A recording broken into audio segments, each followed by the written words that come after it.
siya tapos, Day. Sasandok pa ulit yan, no? Ayan na. Yes, it's a 3rd year anniversary of Hinaguan Farm. And may pa-take out na lechon. Aray! Oh, sahog mo mamaya. Ano sahog?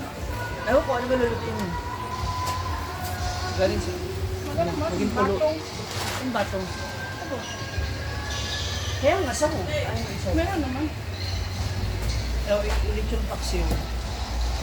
Oy, may spaghetti pa. Ako, sasabot. May spaghetti pa at may sinangag. Ha? Ikaw nagsangag nito? Pilay ko lang ito. Ha? Oy, ang bango! Kanin. Spicy flavor to. Hindi, ganito yung gusto kong amoy talaga ng sinangag. Ang bango. Daming ano kayo namin. Bechi. Pag mabawang talaga mabango, masarap. Ang bango ang mga mo. Basta kayo dito. Ito ko kakain. Kasi 3rd anniversary. So ito po yung Ay, kakain. timag po sa Saturday. Wala Kaya ni Sabon Father Day. Birthday party. Birthday party pa parang hindi ako kumain, di ba? Kasi hindi ko talaga ako kumakain sa event. Kasi ayoko pupo ka kaagad. 70th birthday. Taga saan siya pero nasa CDO yung follower? Hindi. Galing kay Jana. Moments with Jana. Na-refer niya ako. Ay, nag-posting ka? Wala to. Ano ka ba? Mura lang to. 50. Wala. Brain damage. Hindi, mura lang po ito. Magkano ba? Magkano ba? Wala to. Yan, since we are celebrating the 3rd year anniversary of Hinaguan Farm, ito po yung aming handa dito. So, yan. Tapos bumili ako ng tubig ko, tsaka ng soft drinks. Hindi talaga kumain kanina kasi kung nga baka mapupo ako. And nakita ko naman yung spaghetti. So, eto na lang ang ulamig ko. So, carbs on carbs on carbs. Tsada! More carbs. So, kain na tayo. So, maliban sa akin, guys, mga moms, kayo ba, bilang isa sa mga nakasaksi sa 3 taon namin dito sa Hinaguan Farm, ano yung mga namimiss nyo before? Yung, sa loob ng 3 taon, may naalala ba kayong magandang mga scenario or okasyon dito sa Hinaguan? Sarap pa. Masarap yung sangag. Grabe, wala ito. Masarap pa sa kung marami talagang tao. Sarap. Kahit malamig na. Gusto ko sana painit kaya nagugutom na po talaga ako. Kasi kanina hindi ako nakakain ng bongga.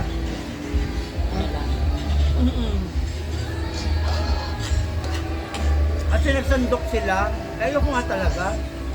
Kaya naman ako, gusto na nga, kainin ko na. Ayaw ko talaga. Ano ka na lang sila. Tikim-tikim lang. Tapos, nagbalot nila ako dito.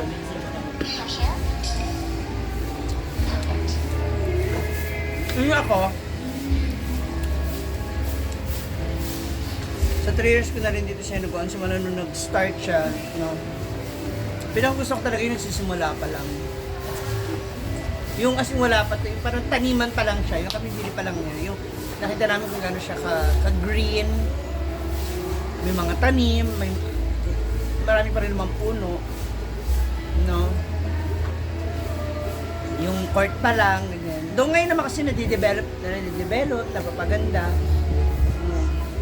Noon kasi siguro parang feeling ko kasi ano siya parang, what do you call this? Yung aesthetic na ano talaga, na bukid, yung ganon, farm.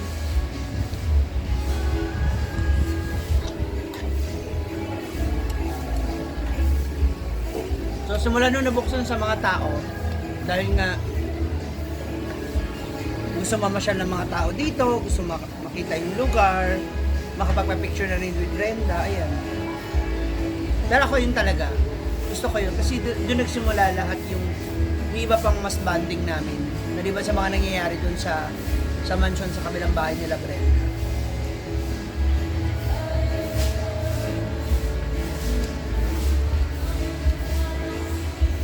Kasi, simula nung na-open tong Hinaguan Farm, nabili niya to, parang nagkaroon kami ng sariling pugad. Kanang sarili naming palaruan ba, yung ganun. Ang dami ng mga nangyari, ang dami ng mga naging event na memorable. Maraming masasaya at malulungkot na rin na pagdaanan.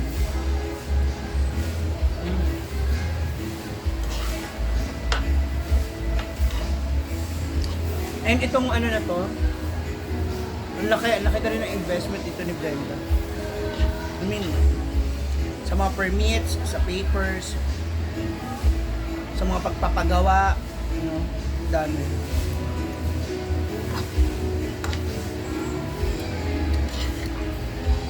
Hindi ako talaga. Especially Brenda kasi ano eh. Siya talaga ito. Like yung ilog, yung swimming pool, alam mo yun. Ito na yung pinangarap niyang lugar talaga. Nung nakikita niyo yung sarili niya pag tumanda siya, nandito siya, yung ganun.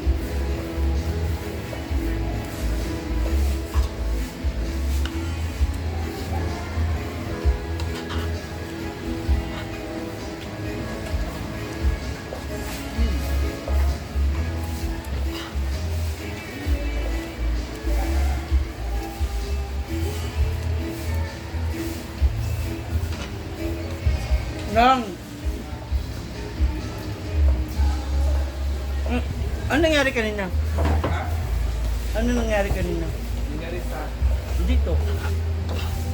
Lunch lang. Ano yun? lunch. Ano yung gabi eh? Lunch din. Ano yan? Ha? May naitabi pa. Kain kasi ako. May naitabi pa pala si Oyong.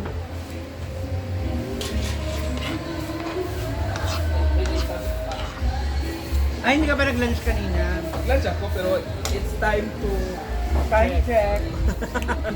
it's time to time check. Parang siguro pa lang ngayon. Kala ko umaga pa. Anong oras na rin ha?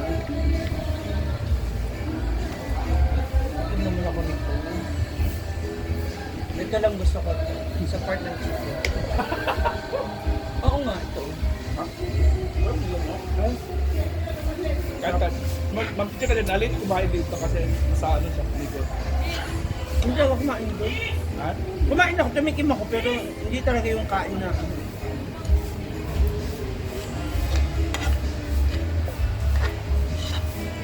Mamaya may party. Hindi. Ito na yun, ayun na. Kanina yun lang. Umaga. Gigutom talaga ako mga ano. Magandang mga sa hapon, nakatawa na kasi. Sabi ko talaga kailangan makauwi ako bago mag-dinner kasi akala ko dinner yung magiging celebration.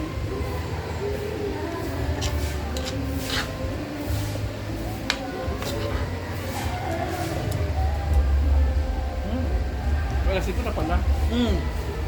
Ano kasi, alas 6 pa. Hindi nakatulog ako eh. Ano nangyari kay Enteng? No? Buting ba? Bumalik na. Tulog. Kala ko umalis niya eh. Dali niya yung gamit niya kasi. Wala ba? Nagabak niya. Pero, saan na rin ito ba? Nagkakit na matubig mo inaw, no? Ang gusto niya, rin mo isa sa mag-rent ko ng bahay. Kwarto na kainitan ko.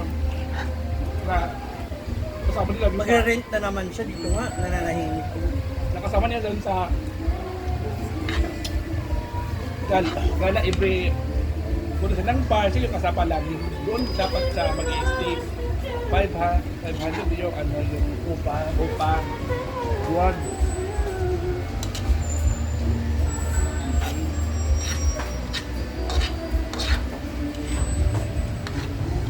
Siguro, dali na isipan na mahal na siya.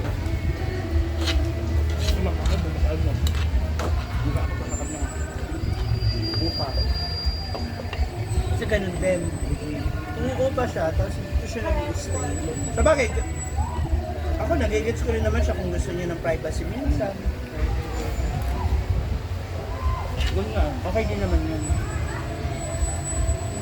Pero hindi sabi ko sa kanya. Kasi, namin hindi ka, hindi ka sa kanya.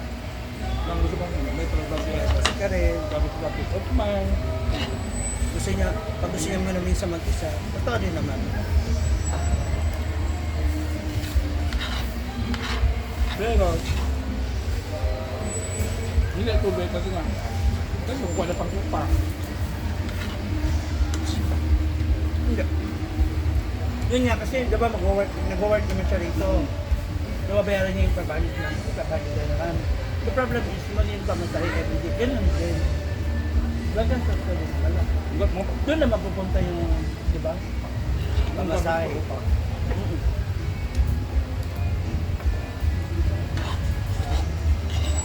Bumper. Taka na ng farm mo, 3 years. Yes na. Ang bilis mo. Ano pinakagusto mong ano? Event, o yung di mo makakalimutan dito sa ano, Hinaguan Farm. Yung ano. May event ba? May party ba? May Di ba mga pangyayari? Pagkitas, mas pata yan. Ano, sayo tayo. Christmas party. Naalala mo yun, simula pa, wala pang mga tayo dito. No? Ano ba yung natin yan? Simbakan nila na puro tanim lang, puro damo, di ba no? Ngayon, marami ng may ano, mga bago. Dami na tayo. Grabe nahiya pa ako, unti na lang. Para po sa akin talaga to, tinira nila sa akin kasi alam nilang I love spaghetti. Sino nagluto? Rhea.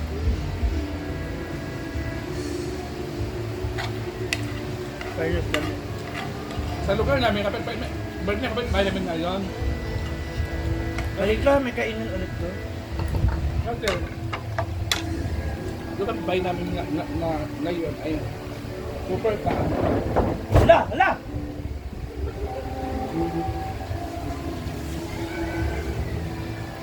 Super. Ayaw na magpatalo. Ayaw na magpatalo na kapitbahay na yun. Ha? Pag malaman sa'yo, pag malaman niya na ikaw ay naghahanda siya din, ayaw niya magpaano. Maganda. Alam mo, ginawa niya kagabi? Nag-ihaw ng isang baboy na malaki. Dahil? Dahil nainis na doon sa mga kapitbahay ng mga sismosa, ganito. Kasi inisip na siguro na kaya ko rin to, ganyan. Kaya naghanda.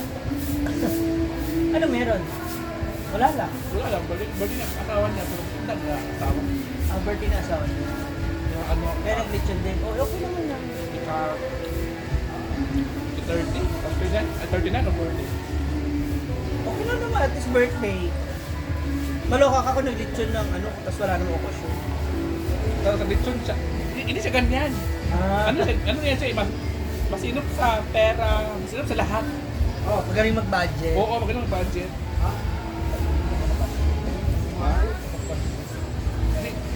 Hindi siya ano sa atin nakapalo. Sa Ted Salver na mga moms! Naku, marami pang celebration. So, sabi ni Brenda, pagbalik na lang daw niya, magaganap ang celebration para sa Hinaguan Farm. Since wala siya ngayon, nagbabakasyon sila. So, ingat kayo dyan, mga akla, kung nasaan man kayo.